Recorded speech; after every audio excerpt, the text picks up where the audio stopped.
Salam sejahtera Malaysia, denyut nadi suara rakyat bergema di channel ini. Jangan lupa tekan butang subscribe, like dan share. Malaysia kita punya, cintai Malaysiaku, kita jaga kita.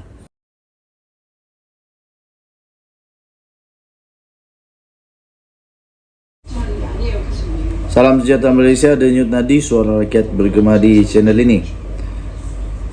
Misteri, tetap misteri.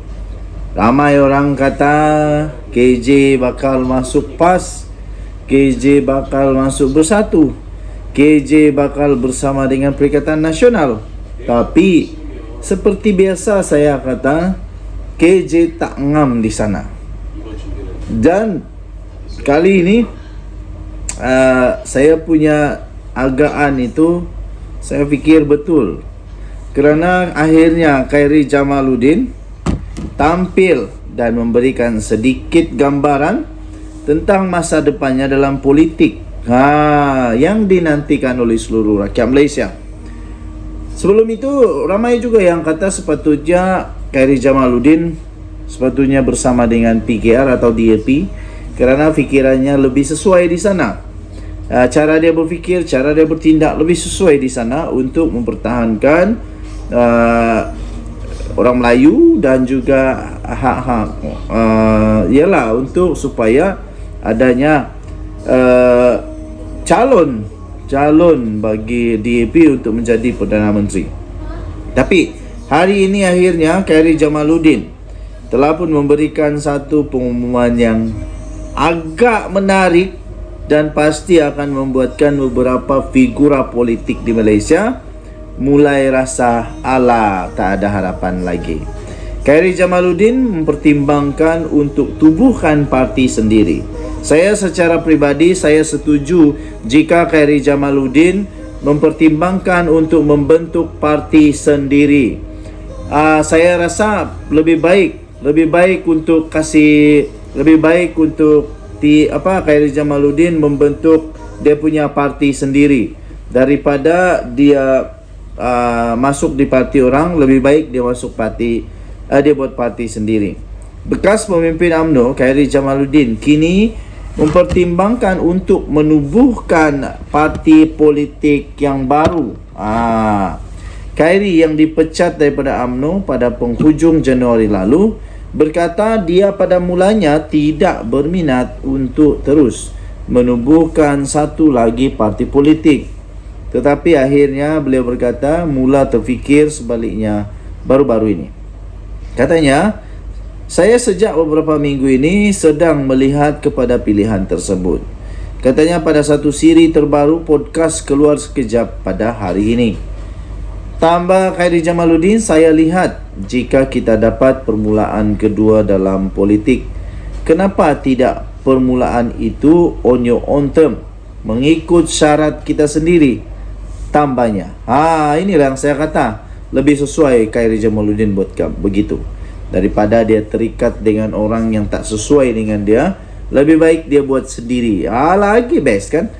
Kenyataan Khairy Jamaluddin itu dibuat di tengah-tengah spekulasi yang berterusan, iaitu sama ada bekas Menteri Kesihatan itu akan menyertai salah satu parti politik utama yang ada sekarang.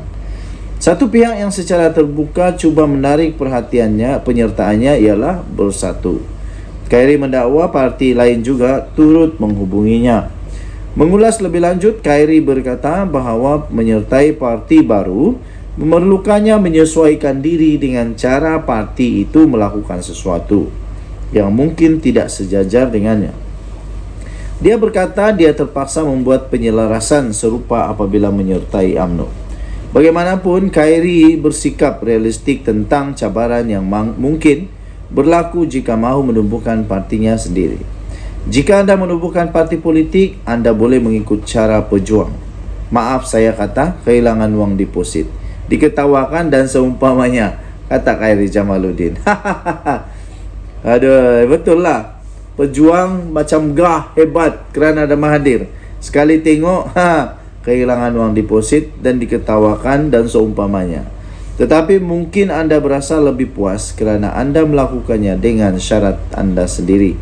Katanya, Dia kemudian memetik bagaimana Imran Khan dari Pakistan tewas dalam beberapa pilihan raya sebelum berjaya menjadi Perdana Menteri. Jadi kalau kita buat parti sendiri, katanya, kita kena bersedia untuk tidak memenangi beberapa pilihan raya. Tapi satu hari nanti siapa tahu, katanya. Sementara itu, host bersama Khairi Jamaluddin iaitu Syaril Hamdan Sufyan yang juga turut digantung daripada UMNO selama 6 tahun berkata dia tidak akan tergesa-gesa untuk membuat sebarang pilihan politik. Katanya dia tidak mempunyai keinginan untuk bertanding dalam 6 pilihan raya negeri akan datang dan mahu fokus kepada kehidupannya di luar politik buat masa ini. Dan yang tadi Suara Rakyat bergema channel ini. Bye-bye. Salam sejahtera Malaysia, denyut nadi Suara Rakyat bergema di channel ini. Tuan-tuan dan puan yang dihormati sekalian, isu paling hangat di Malaysia sekarang ini adalah isu tentang Tun Mahathir yang telah diambil keterangan di pejabatnya oleh Polis Diraja Malaysia kerana didakwa telah pun mengeluarkan kenyataan berbaur menghina institusi Diraja Malaysia, institusi Raja-Raja Melayu Malaysia. Dan kerana itu, di dalam setiap hantaran yang telah dihantar di mana-mana media sosial, di Instagram, di Twitter, di YouTube, di Facebook, di mana-mana sekalipun, semuanya memberikan komen yang amat negatif kepada Tun Mahathir. Ada juga orang kata begini, kalau orang lain yang kata penghinaan itu, pasti ramai orang minta supaya Agung pergilah usir saja, lucutkan kewarganegaraan, usir dari Malaysia. Kerana itu ramai yang memberikan komen kata lebih baik Mahathir ini dihalau dari Malaysia. Ada juga komen lebih baik Mahathir ini diusir daripada Malaysia, hantar sebulan ke Kerala di India, katanya. Lepas tu ada juga orang kata lucutkan kewarganegaraan. Lepas tu ada yang minta supaya Tun Mahathir ini disiasat di bawah ISA. Dulu adalah ISA, sekarang mana ada ISA lagi. Sampai ada kata begini, biar Mahathir rasa apa yang orang-orang dulu yang pada waktu dia memerintah masih ada ISA, biar Mahathir rasa macam mana orang yang disiasat di bawah ISA, begitulah. Tapi tuan-tuan dan puan yang dihormati sekalian, kita berada di negara yang ada undang-undang. Tak bolehlah sembarangan buat macam begitu. Walaupun begitu, saya admin di Twin TV tetap tak berpuas hati dan tak setuju dengan apa yang dilakukan oleh Tun Mahathir ini. Sekiranya benar beliau telah pun, sama ada sengaja atau tidak sengaja, telah pun mengeluarkan kenyataan berbaur menghina institusi diraja, saya tak setuju. Dan itu tak sepatutnya berlaku, dan itu pun lagi tak boleh berlaku kerana yang mengeluarkan kenyataan itu adalah negarawan Malaysia, bekas Perdana Menteri yang sudah lama di negara Malaysia menjadi Perdana Menteri. Beliau tahu sangat tentang perlembagaan, beliau tahu sangat apa fungsi institusi diraja, beliau tahu sangat kepentingan supaya rakyat jangan sekali-sekali cuba untuk menyentuh hak istimewa Raja-Raja Melayu. Tapi apa yang Tun Mahathir buat ni? Kenapa ni?